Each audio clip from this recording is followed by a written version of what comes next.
नमस्कार दोस्तों, स्वागत है आपका एनसीईआरटी एटलस के नए वीडियो में। इस वीडियो में अपन अपनी नई सब्जेक्ट स्टार्ट करने जा रहे हैं, जिसमें अपन क्लास 7 की हिस्ट्री पढ़ेंगे। अपन ने क्लास 6 में एंशिएंट हिस्ट्री के बारे में पढ़ा, जिसमें अपन ने एंशिएंट हिस्ट्री में जो भी आर्थिक, राजनीतिक, सांस्कृतिक पक्ष थे उसके बारे में पढ़ा। अब क्लास 7 की जो हिस्ट्री है ना, वो मुख्यतः मेडिवल हिस्ट्री है। और मेडिवल हिस्ट्री में जो 1000 साल का काल था, उसमें जो भी परिवर्तन आए, 700 से लेकर 1700 की ईस्वी तक जो भी आर्थिक, राजनीतिक, सामाजिक जो भी परिवर्तन आए, उसके बारे में अपन इस चैप्टर में पढ़ेंगे।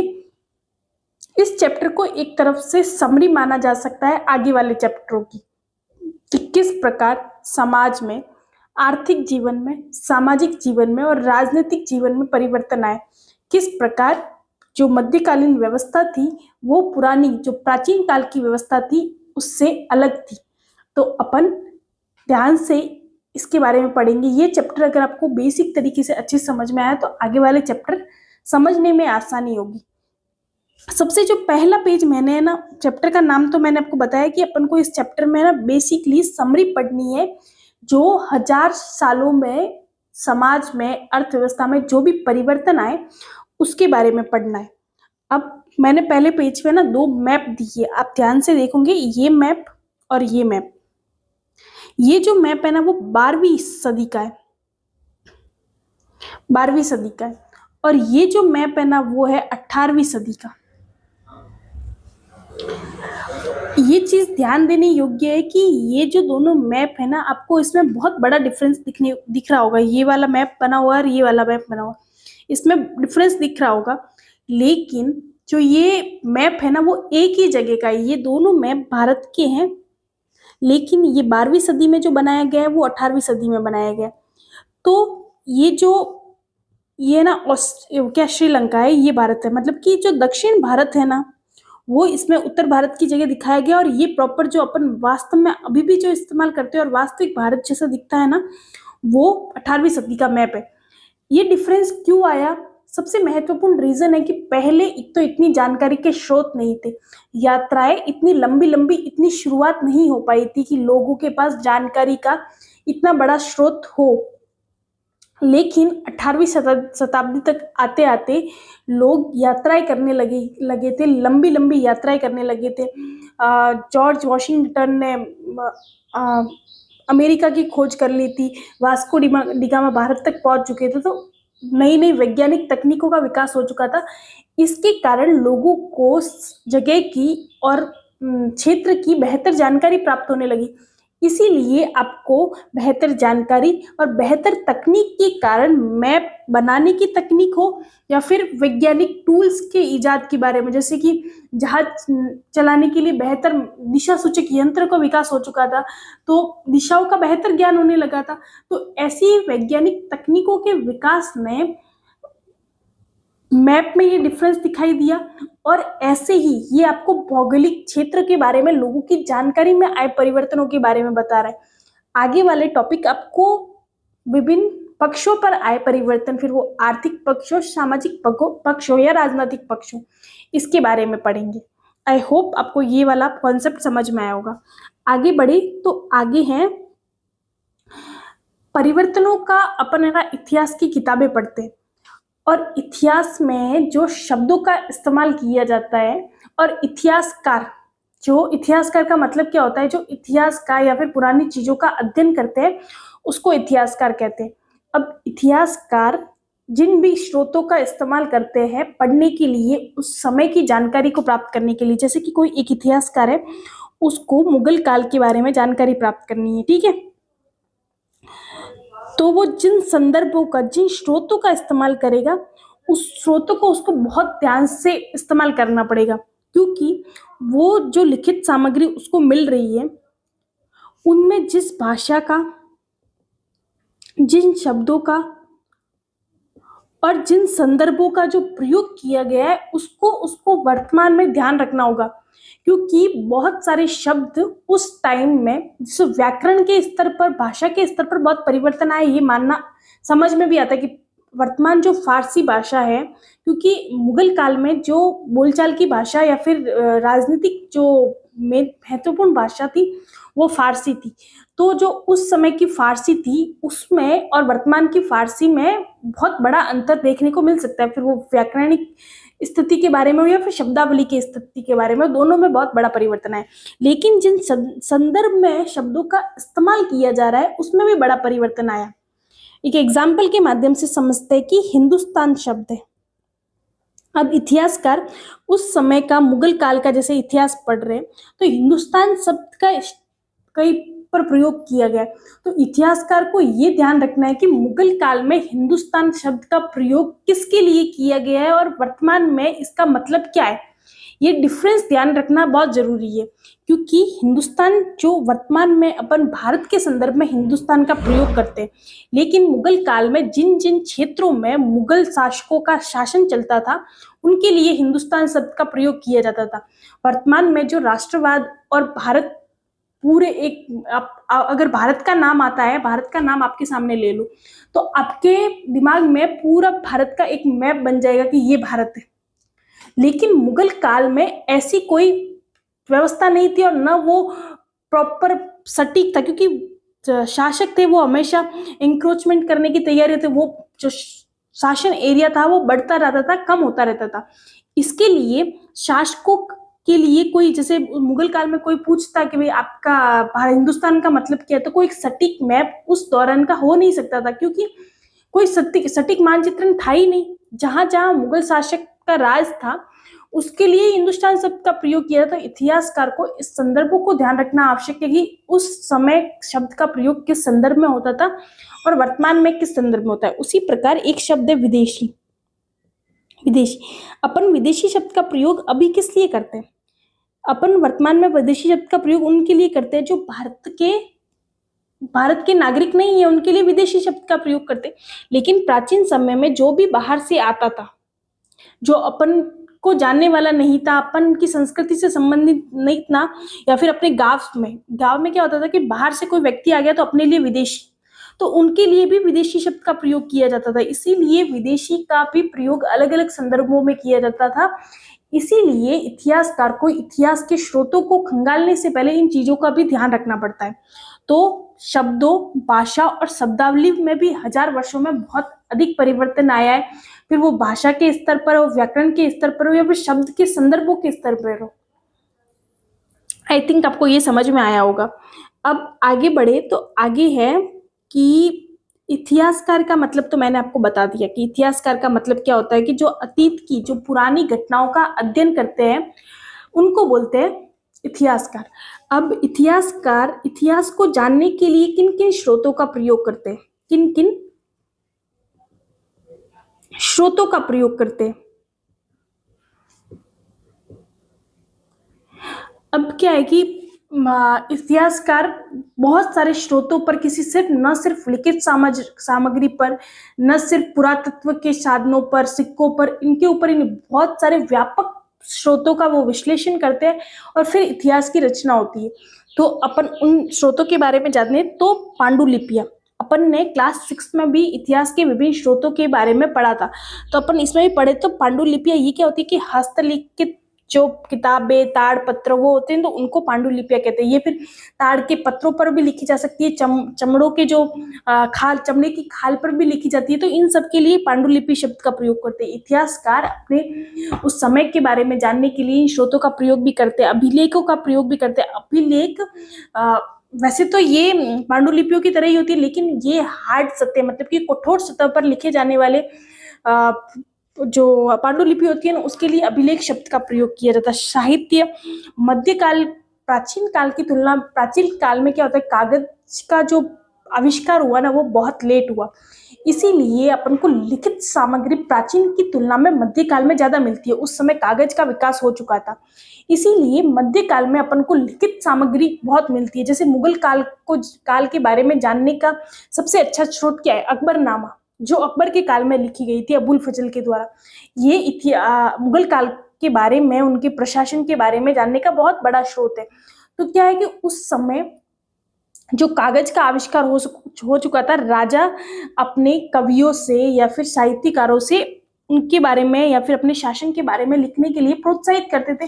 तो ऐसे में मध्यकाल के बहुत सारे ऐसे लिखित स्रोतों के बारे में अपन को पता चल जाता है। प्राचीन अपन ने क्लास 6 में बहुत सारे इतिहास के स्रोतों के बारे में पढ़ा, लेकिन है ना लिखित सामग्री उस समय बहुत कम थी।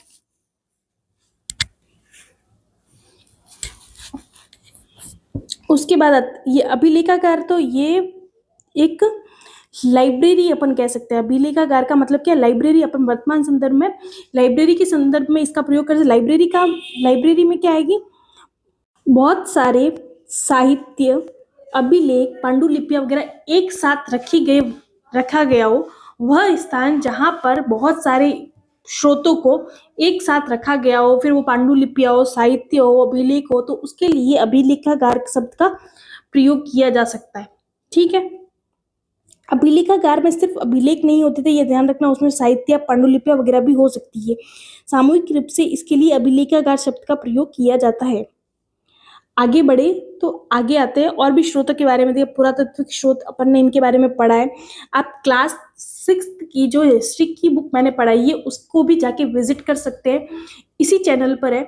तो आपको एंशियंट हिस्ट्री के बारे में बहुत अच्छे से बेसिक नॉलेज हो जाएगा, जो आपकी आगे वाली क्लासों में काम में आएगा। सिक्के है, मूर्ति है, स्थापत्य है, मिट्टी के बर्तन है, औजार है और अवशेष है, ये सब पुरातात्विक स्रोत है। ये भी इतिहास को जानने का महत्वपूर्ण स्रोत है। आगे बढ़े तो एक और चीज है जिससे इतिहास के विवरण के बारे में जाना जा सकता है।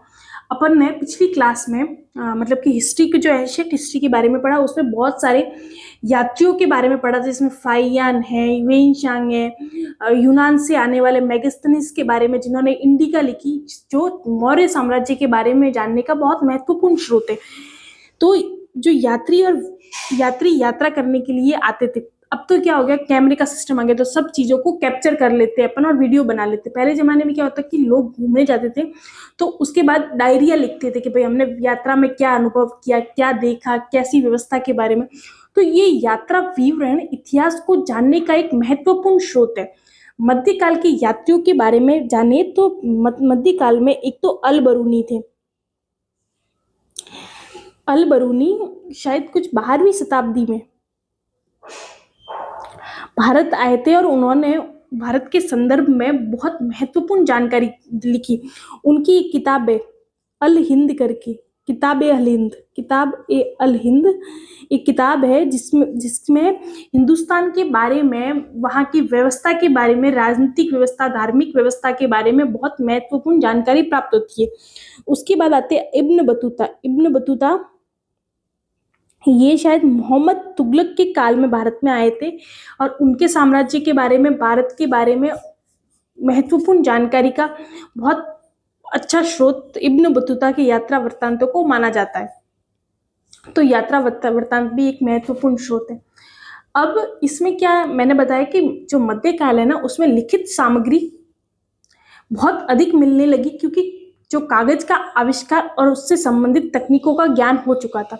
लेकिन इसमें भी एक ड्रॉबैक ये था इसमें कि जो प्रिंटिंग प्रेस का विकास है ना, आधुनिक काल की पहचान है। आधुनिक काल प्रिंटिंग प्रेस के लिए जाना जाता है, उस समय नहीं होता। तो अब क्या होता कि ये जो इतिहास लिखा गया, अब इसको 10,000 साल तक तो रखा नहीं जा सकता। 10,000 साल तक तो, क्योंकि पेज पे लिखा गया है, वो एक समय के बाद नष्ट हो जाएगा। तो क्या करते थे इतिहासकार, इसकी क्या करते, नकल करते थे और उसको उतार देते थे, फिर वापस नकल करते थे और उतार देते, क्योंकि प्रिंटिंग प्रेस तो नहीं है कि उसको वैसा का वैसे छाप देंगे। तो वो नकल करते थे, उनको नकल चीज बोला जाता था। एग्जैक्ट वर्ड आप एक बार एनसीईआरटी में देखा, शायद नकल चीज वर्ड है उसके संदर्भ में। तो उनका वो नकल करते थे, लेकिन उसमें चीज क्या होती थी कि जैसे ये कुछ लिखा हुआ है कि यात्रियों और उसका वृत्तांत के भारत एक बहुत सुंदर कुछ इस तरीके से लिखा गया है, और उनको जो नकल कर रहे हैं उनको समझ में नहीं आया, तो वो क्या करेंगे, इस वर्ड को क्या करेंगे, एज्यूम करेंगे कि क्या लिखा हुआ हो सकता है।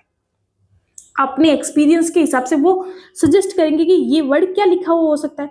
तो उससे क्या होता है कि हो सकता है कि वो कुछ गलत वर्ड लिख ले, उन्होंने कुछ अलग एज्यूम कर ले। तो उससे क्या है कि जो वृत्तांत लिखा गया था, जो मूल इतिहास था और जो अपन तक इतिहास पहुंच रहा, उसमें कुछ डिफरेंस आ सकता है। और नकल सिर्फ एक बार हुई हो ऐसा तो नहीं है, क्योंकि 10,000 साल में कई बार उनको लिखा गया होगा। तो जो मूल स्रोत था, जो वास्तविक रूप में लिखा गया था और जो वर्तमान में अपने पास अवेलेबल है, उसमें रात दिन का भी फर्क आ सकता है। मतलब जो उन्होंने लिखा था और वो अभी अपने पास है, उसमें एक बहुत बड़ा डिफरेंस क्रिएट हो सकता है। तो ये लिखित सामग्री का एक ड्रॉबैक है कि हो सकता है कि जो वास्तविक जानकारी उन्होंने जो मूल दस्तावेज में लिखी गई हो और अपने पास पहुंची हो, उसमें एक बड़ा डिफरेंस देखने को मिलेगा अपन को। क्योंकि भाषा की लिमिटेशंस तो अपनी भाषा की लिमिटेशंस तो होती है कि लिखित भाषा की, तो कि जो ये लिखा और समझ में नहीं आ रहा था आपको, तो आप क्या करोगे, थोड़ा एज्यूम कर लोगे ये लिखा हुआ होगा, तो हो गया, डिफरेंस तो आ गया। तो ये उसका क्या हुआ, ड्रॉबैक हुआ। अब आगे बढ़े तो आगे अपन को दे रखा है, वेट फॉर अ मिनट, आगे देखे रखा है कि नए सामाजिक और राजनीतिक समूह। अब मैंने ये बताया कि इसमें अपन 1000 वर्षों में आए परिवर्तनों के बारे में बात करेंगे। अब क्या हुआ कि मध्यकाल में एक महत्वपूर्ण व्यवस्था का इजाद हुआ, वो थी सामंती व्यवस्था। कौन सी व्यवस्था, सामंती व्यवस्था, जिसको सामंतवाद नाम दिया जा सकता है। अब ये व्यवस्था का इजाद कैसे हुआ कि अपन ने ना अंतिम में हर्षवर्धन का काल पढ़ा था, ठीक है, हर्षवर्धन का काल पड़ा था। अब हर्षवर्धन के बाद क्या हुआ कि जो व्यवस्था थी ना बड़े बड़े साम्राज्यों का संचालन वगैरह के लिए, ये मुख्यतः एक सेना, अपनी सेना रखते थे और उसी के ऊपर मुख्यतः निर्भर रहते थे। व्यवस्था का विचार तो इधर से भी आने लग गया था, लेकिन अपन मौर्य साम्राज्य में देखें या फिर किसी अन्य साम्राज्य में, जो प्राचीन काल के साम्राज्य, उसमें राजा सेना का मुखिया होता था और राजा के द्वारा ही पूरी सेना रखी जाती थी और उसका संचालन किया जाता था। मध्यकाल तक आते आते साम्राज्यों का विस्तार बड़े स्तर पर होने लगा, साम्राज्य बड़े स्तर पर फैलने लगे। ऐसे में एक केंद्र में बैठा हुआ शासक क्या हुआ, इतने बड़े क्षेत्र पर शासन करने में थोड़ा सा समस्या होती थी। अब क्या हो गया कि वो तो जो क्षेत्रीय राजा होते थे या फिर जमींदार होते थे, जैसे ये केंद्र में बैठा हुआ राजा है, अब इसके लिए इधर पहुंचना, इधर पहुंचना, इधर पहुंचना, इधर पहुंचना, इधर पहुंचना तो संभव नहीं होता था। तो क्या होता था कि क्षेत्र विशेष के जो बड़े लोग या फिर कोई जमींदार हुआ, कोई बड़ा व्यक्ति हुआ, उसको क्या करते थे, अपना सामंत नियुक्त कर लेते थे। सामंत मतलब कह सकते कि वर्तमान में अपन वर्तमान व्यवस्था देखें तो केंद्र सरकार है, अब नीचे क्या है, राज्य सरकारें काम करती है। ये आपने देखा है, ये केंद्र सरकार है और नीचे क्या होती थी, राज्य सरकारें। वर्तमान में ये व्यवस्था चलती है, वेट फॉर अ मिनट। अब नीचे क्या करती है, राज्य सरकारें। अब उसी प्रकार इसमें क्या होता था कि सामंत और जो बड़े बड़े लोग होते थे ना, वो जमींदार वगैरह, उनको नियुक्त कर लेते थे। अब ये क्या करते थे, ये इस क्षेत्र पर क्या करते थे, प्रशासन चलाते थे, सैनिकों की नियुक्ति करते थे और कर को इकट्ठा करते थे। ये यहाँ पर रहने वाला जमींदार करता था। अब जैसे कि इस क्षेत्र पर आक्रमण हो गया, मतलब कि ये पूरा क्षेत्र है, इस पर किसी पर आक्रमण हो गया और सेंट्रल को सेना की जरूरत है, तो ये क्या करते थे, ये जमींदार सब आके राजाओं की मदद करते थे कि वो सेना भेजते थे अपनी, और राजा फिर मतलब कि राजा की एकल सेना नहीं हो कि वो सामंत जब भी राजा को जरूरत होती थी तब सेना की व्यवस्था करता था और राजा उसके बदले में उसको एक क्षेत्र का प्रशासन दे दिया करता था और कर की वसूली का कार्यक्रम दे दिया करता था और उसके बदले उसका एक मालिकाना हक एक तरफ से उस पर हो जाता था। अतः अपन कह सकते हैं कि राजा सेना के लिए इन जमींदारों के ऊपर निर्भर होता था। अब ये व्यवस्था आपको सामंतवाद की व्यवस्था, मतलब कि सामंतवादी जो व्यवस्था है ना, वो मध्यकाल की एक महत्वपूर्ण विशेषता है। अब इससे क्या होता था, कई बार जो ये जमींदार वगैरह होते थे ना, वो इतनी शक्ति प्राप्त कर लेते थे कि वो महासामंत जैसी उपाधियां भी ग्रहण कर लेते थे और नए मतलब कि अपना एक तरफ से सर्कल बना लेते थे और अपनी शक्ति को बढ़ा देते थे, और कई बार ये राजाओं को भी चुनौती दे देते थे। जैसे कि ये ना राष्ट्रकूट वंश के बारे में आप सुना होगा, राष्ट्रकूट वंश के बारे में। राष्ट्रकूट वंश ने ये इस क्षेत्र में शासन किया, ये दक्कन के क्षेत्र में राष्ट्रकूट वंश का शासन था।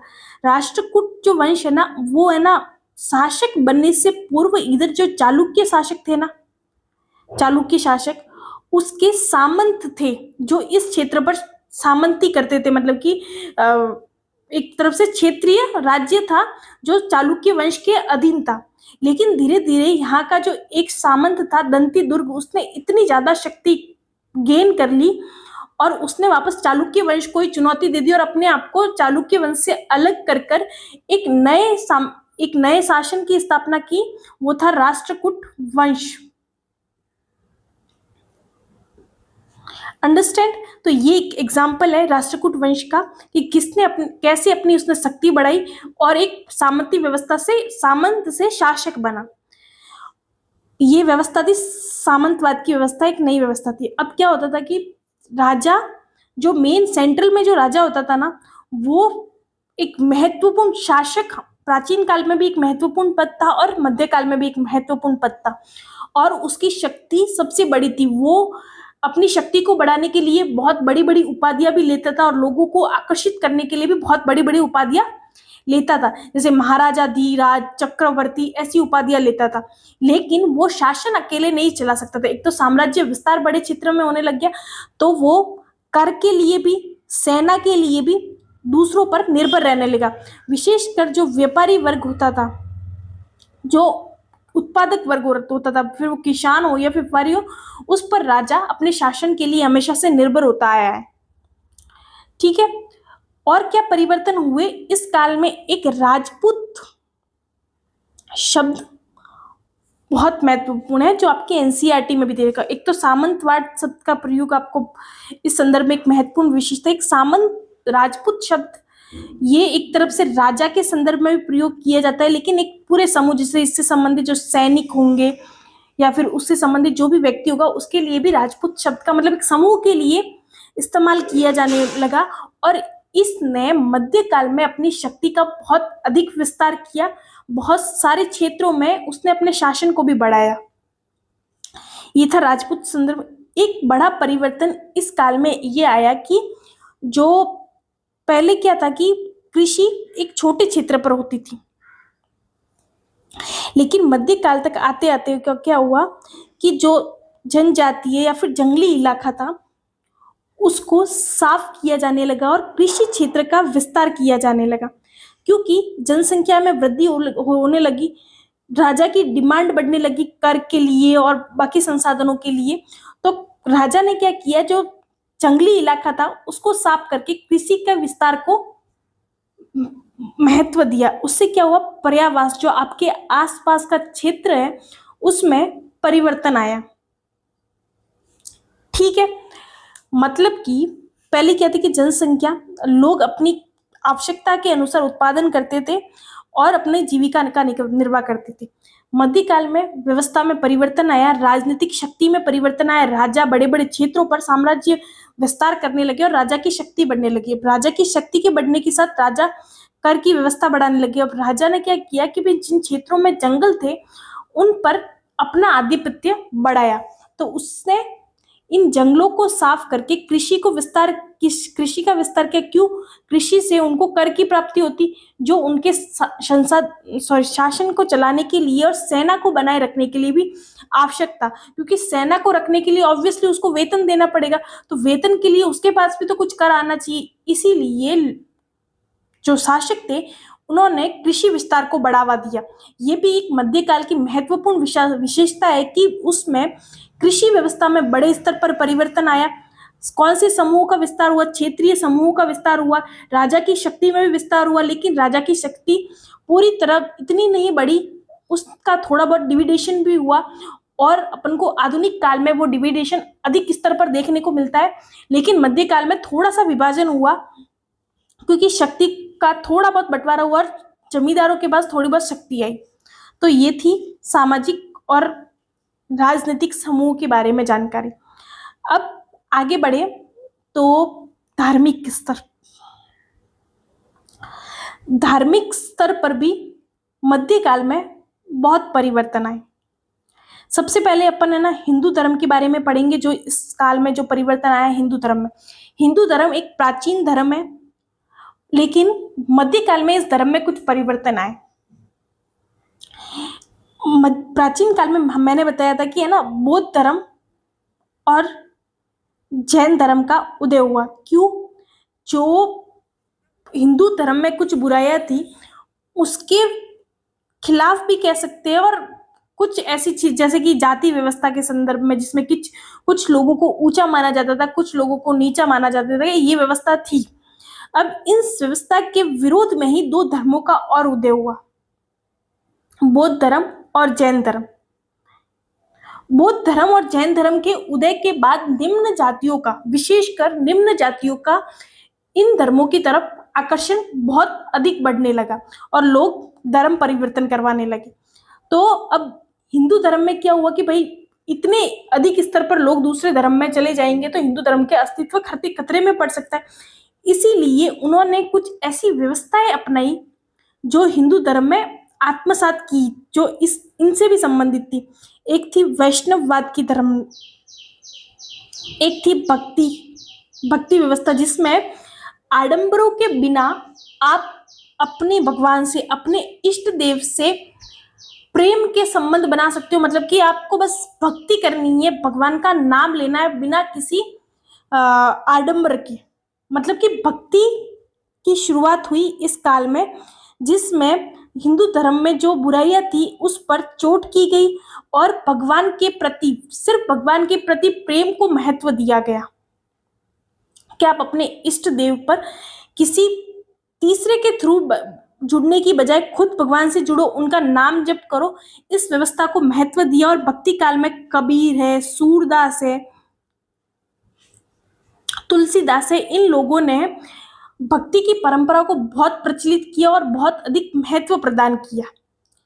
ठीक है, राजा लोगों ने मान्यता प्राप्त करने के लिए मंदिरों का निर्माण किया। जितने बड़े मंदिर होंगे उतनी ही राजा की शक्ति का प्रदर्शन होगा। तो राजा अपनी शक्ति के प्रदर्शन के लिए बहुत बड़े बड़े मंदिरों का निर्माण करने लगे। और मंदिर धार्मिक केंद्र तो बने ही, मतलब कि लोगों के आराधना के केंद्र तो बने, उसके साथ साथ ये सांस्कृतिक और राजनीतिक शक्ति के भी केंद्र बनने लगे। मतलब हिंदू धर्म में क्या क्या परिवर्तन आए अपन को देखने।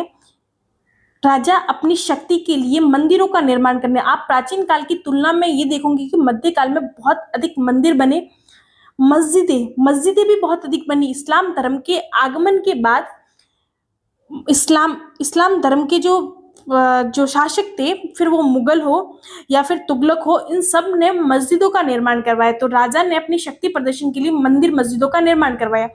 दूसरा, भक्ति परंपरा का विकास हुआ। उसमें कबीर, सूरदास, तुलसीदास के द्वारा लिखित रामचरितमानस तो इतना फेमस हुआ कि घर घर में रोज गाया जाने लग गया। दो परिवर्तन ये राजा, और ये महत्वपूर्ण हिंदू धर्म में परिवर्तन थे। एक महत्वपूर्ण परिवर्तन आया इस दौरान था, वो था इस्लाम धर्म।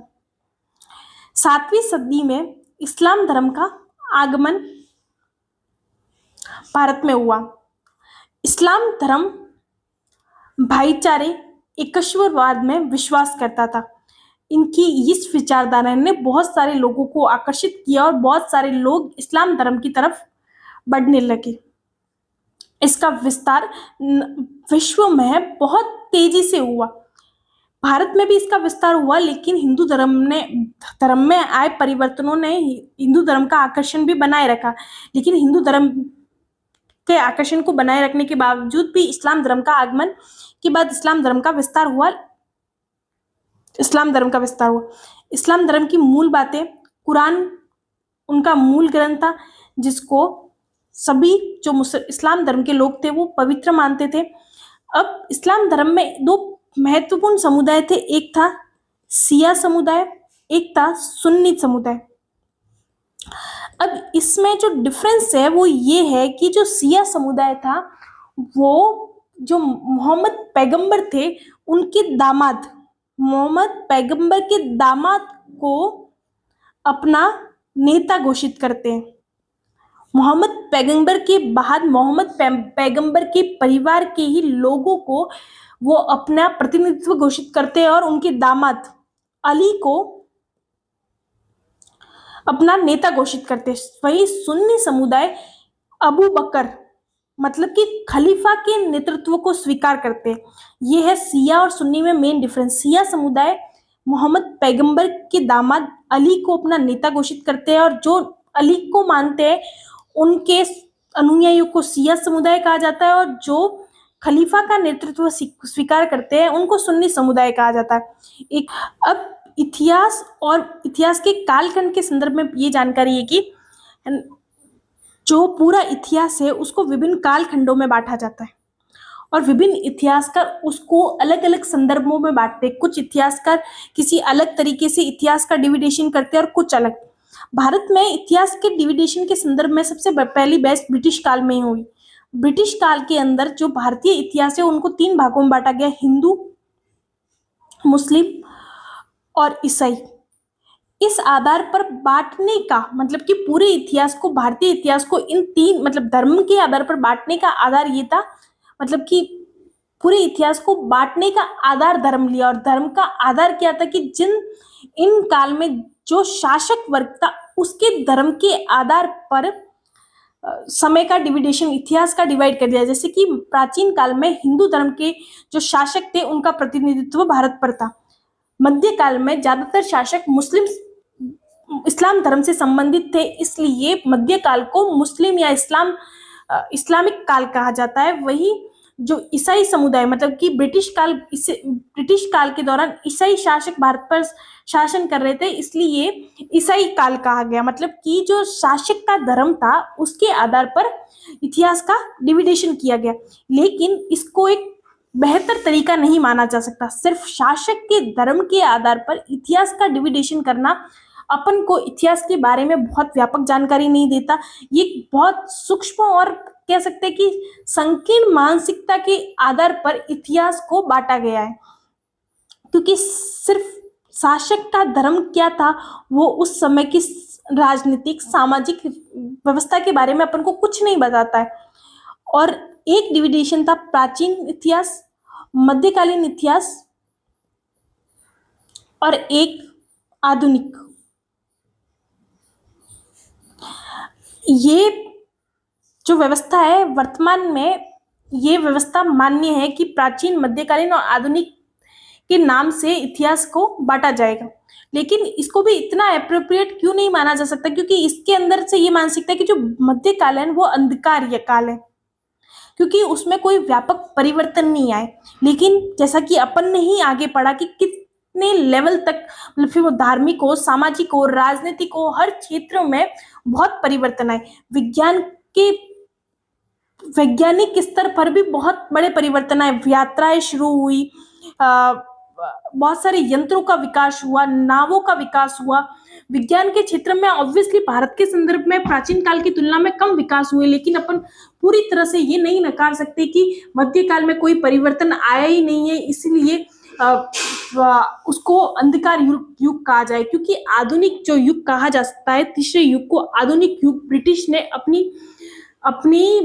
अपने प्रति सकारात्मक नजरिए को ध्यान में रखते हुए उसको आधुनिक काल का, लेकिन अगर उसको आधुनिक काल कहा तो आधुनिक काल एकदम से तो नहीं आया होगा, उसकी पृष्ठभूमि तो तैयार हुई होगी मध्यकाल में, इसीलिए उसको आधुनिक आने वाले काल को आधुनिक काल का। जैसे कि मैं रोज कुछ किसी चीज को लेकर प्रैक्टिस कर रही हूँ और कल मैं कुछ बन जाती हूँ, तो मेरा आधार तो आज तैयार हुआ ना, तो मैं आज को तो अंधकार युग कैसे कह सकती हूँ, क्योंकि आज ही मेरा आधार तैयार हुआ। इसीलिए इस संदर्भ में ये कहना कि प्राचीन काल की तुलना में इस काल में बिल्कुल ही कुछ आविष्कार नहीं हुए, ये एक तो गलत धारणा है। दूसरा, इस काल में बहुत विकास हुए, कृषि के संदर्भ में बात करें, सामाजिक संदर्भ में बात करें, या फिर धार्मिक या फिर वैज्ञानिक संदर्भ में बहुत विकास हुए। हाँ, ये कह सकते कि प्राचीन काल की तुलना में कम हुए, लेकिन नहीं हुए ये नहीं कह सकते। आधुनिक काल ब्रिटिश शासन था और उसको औद्योगिकीकरण के कारण आधुनिक काल कहा जा सकता है। लेकिन बहुत बड़े स्तर पर परिवर्तन हो गए और भारत में भी इतने लेवल पर परिवर्तन हुए सिर्फ इसलिए क्योंकि भारत में ये परिवर्तन बहुत धीमी गति से आए यूरोप की तुलना में, इसीलिए भारत के संदर्भ में उसको पूर्णतः आधुनिक काल कहना भी एक प्रश्न चिन्ह लगाया जा सकता है। लेकिन ठीक है, इसको आधुनिक काल कहा जा सकता है क्योंकि मशीनों का विकास हुआ है, विज्ञान का भी विकास हुआ है। लेकिन मध्यकाल के संदर्भ में जो धारणा है वो शायद गलत है। ठीक है, तो आई थिंक आपको ये चैप्टर समझ में आया होगा। ये चैप्टर आपको एक तरफ से जो आगे वाले चैप्टर पढ़ेंगे ना उसकी रूपरेखा ही है, तो आप 2 बार इसको वीडियो को देखोगे, फुल स्पीड पे देख लेना, आपको समझ में आ जाएगा। और कल अपन मुगल काल के बारे में पढ़ेंगे। मुगल काल से पहले भी एक और चैप्टर है, उसके बारे में पढ़ेंगे, फिर मुगल काल के बारे में पढ़ेंगे। धन्यवाद।